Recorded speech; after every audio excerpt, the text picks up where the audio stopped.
Jamie Stokes from Royal LePage Frank here. I'm going to do a video tonight on renting versus buying. So there's an article today put out by Urbanized.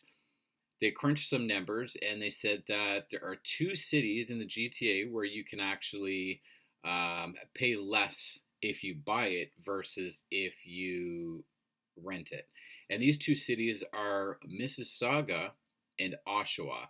Now, they're not talking about detached houses or anything like that. They're talking about your standard condo. So Oshawa is much cheaper than Mississauga is to buy a condo there. If you're not familiar with Oshawa, get familiar with it. Regardless, if you were to, you can think of it this way: you can pay somebody else's mortgage, or you can pay your own mortgage. If you buy this place, you can live there, and you're not paying somebody else's mortgage. You'll actually own it, years down the road. And in the meantime, even if you decide before your 30-year amortization rate is up, you're making money on this every year. Now, I want to stress to everybody, when it comes to condos, there's things that you need to consider. You're very close with your neighbors. Some of them have, they're run by a condo corporation, so there's concerns in regards to rules and bylaws for these places. You can't have dogs above a certain size. You can't have barbecues. It depends on what the condo bylaws are. And there's something else that you need to take into consideration, and that is the status certificates. So I've heard of a few properties running into some serious problems. There was one the other day. I don't recall where it was. It was somewhere in the GTA. I think it was Mississauga, actually, where the tenants, I'm going to call them owners because they own the condo units, but the condo owners had to each come up with 20 grand because of a shortfall or something, some sort of maintenance or something that needed to be done on the building. Now, this isn't uncommon. It's not super common, but it does happen. They're supposed to have a certain amount of funds in there, to the condo corporation in order to have money in there for upgrades and renovations and maintenance and things that need to be fixed. So if your condo corporation is maintaining things how they're supposed to and keeping a certain budget in their account, then these things they'll be covered, or they'll be less of an expense to the owners of the condo corporation, or the people living there, which is typically the owners of the condo corporation. That's usually how it works. Not always, but that's kind of the gist of things. So you can be surprised when you close on your condo if things aren't up to snuff, and that's why we review, or the lawyers review, status certificates, and that's a condition that's common in condos, whether they're townhouse or apartment condos or whatever, because it's run by a corporation, and these corporations don't always do the best job. So there's surprises that can come up, and you can be surprised, with for example, what happened the other day with a $20,000 additional fee, and these are on top of your maintenance fees and things like that. And maintenance fees are another thing that I want to touch on, because maintenance fees, they can be pretty expensive. I sold a condo town recently, and the maintenance fees were just under $400, which is actually not bad.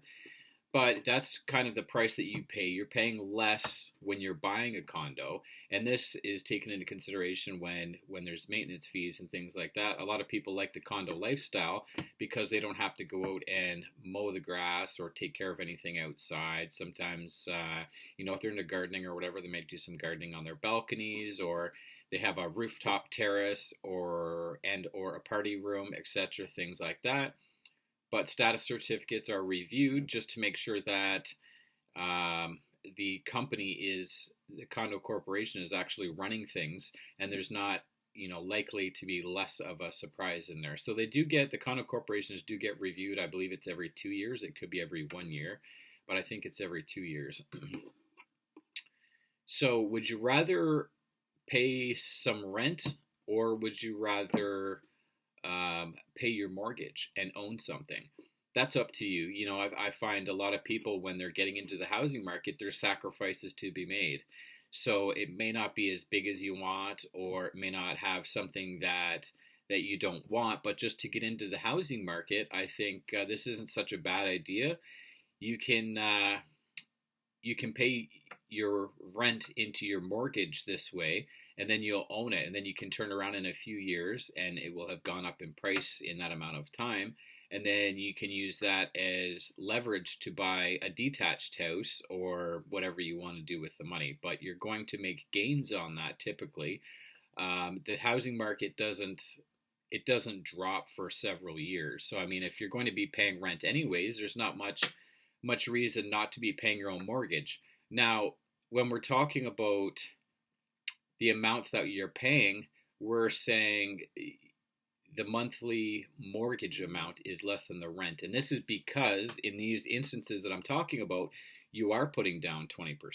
If you're not putting down 20%, your mortgage, it may be equal or slightly higher than what the rents are. But if you can get into the housing market, this is actually not a bad way.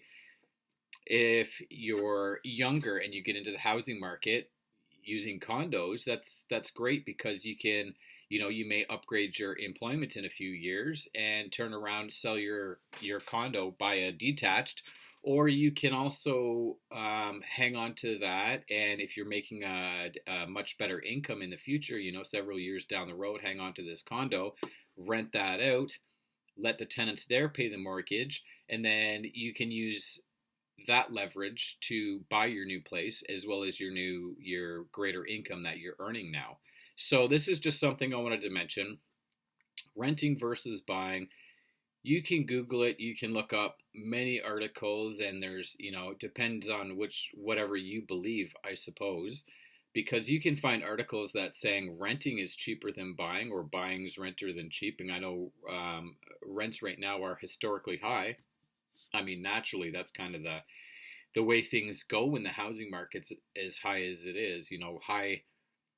High mortgages equals high rents. I mean, a landlord's they're not going to pay out of their own pocket for a stranger to live in one of their properties, right? So it only makes sense. For more real estate talk, check out my other videos, like, follow, share. If you have any real estate questions or you want me to do a video on any specific subjects in real estate, feel free to drop a line in the comments below. Take care for now. Jamie Stokes from Royal LePage. Give me a call if you have questions, 289-927-5991. Take care.